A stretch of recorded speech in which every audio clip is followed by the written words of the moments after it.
In early May 2025, it looked like India and Pakistan, two nuclear-armed neighbours and longtime rivals, were teetering perilously close to the brink of a nuclear conflict. Tensions reached a breaking point on May the 10th, when Indian airstrikes into Pakistan came perilously close to hitting an airbase in Pakistan called Nur Khan. Now, Nur Khan is just 20 minutes away from Pakistan's capital, Islamabad, and it's also just a mile away from a highly sensitive military facility called Pakistan's Strategic Plans Division, which is essentially the center of Pakistan's nuclear command. Now, it was this near hit that triggered alarm bells around global capitals.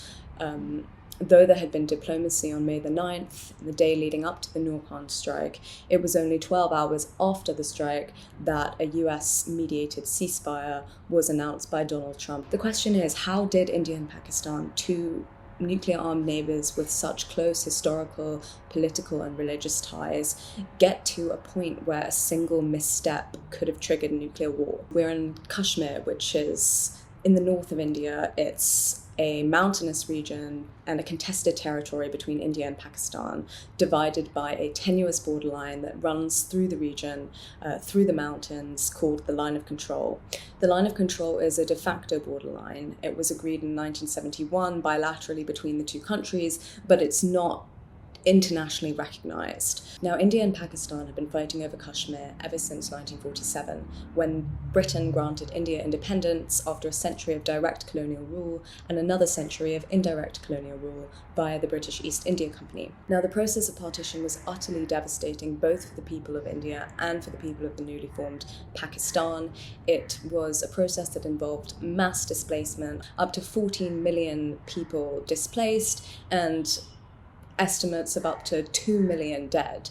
Now, Kashmir was a particularly contested region for many reasons. One of these was its strategic and geographic location. Kashmir borders India, but it also borders China, Pakistan, and Afghanistan, and therefore serves as a crucial gateway into Central Asia. Kashmir also controls the headwaters of multiple major river systems, including the Indus River, which is crucial for supplying agriculture across India and Pakistan, a point which has been highlighted recently, just in the past few weeks, through India's suspension of the Indus Water Treaty. Since Kashmir is in the mountains on high ground, control over the region also meant control over key mountain passes and strategic military positions. Now, Kashmir also had immense symbolic value for both the founders of India and the founders of Pakistan. It's been heralded as the jewel of India, as paradise on earth, and for Muhammad Ali Jinnah, the founder of Pakistan, it was the jugular vein of his new country. Although Jinnah was not Kashmiri himself, he seemed to have a really strong emotional tie to Kashmir. For Jinnah, losing such a strategically and symbolically important area was ideologically unacceptable. He believed that since 77% of Kashmir was Muslim, it should automatically accede to Pakistan. In the end, the Maharaja delayed acceding to either India or Pakistan in the hope that Jammu and Kashmir would be able to become an independent territory in and of itself. However, this delay incited Muhammad Ali Jinnah to support a tribal militia invasion directly into Jammu and Kashmir on October 22nd of 1947. The militias captured multiple points in Kashmir and also reached the edges of Srinagar, which is Kashmir's capital. The Maharaja then, in an act of desperation, provisionally acceded Kashmir to India, signing an instrument of accession, but Pakistan did not accept this accession as valid and sent in more troops. This led to the First Indo-Pakistan War and the eventual creation of the first ceasefire boundary in Kashmir in 1949.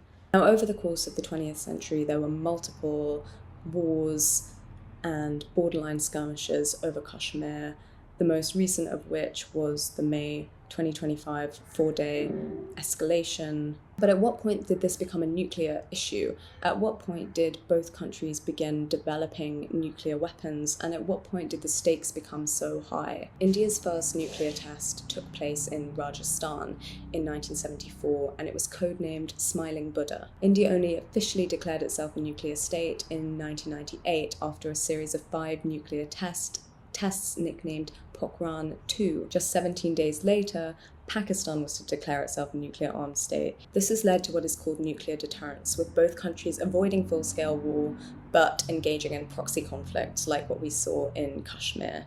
But it's also led to an ongoing arms race in which both countries continue to attempt to expand their nuclear capacities. As of 2023, Pakistan allegedly had approximately 170 warheads, and India had approximately 160, and these numbers are not going down or remaining stable, they're only getting higher. This is one of the reasons why the world is so wary of India and Pakistan being nuclear armed, because both countries have in the past rejected calls for arms controls, the sort of controls that existed between the US and the USSR during the Cold War. This leads to high-risk situations in which miscalculations during escalating conflicts could lead to a full-scale war tipping over into a nuclear conflict.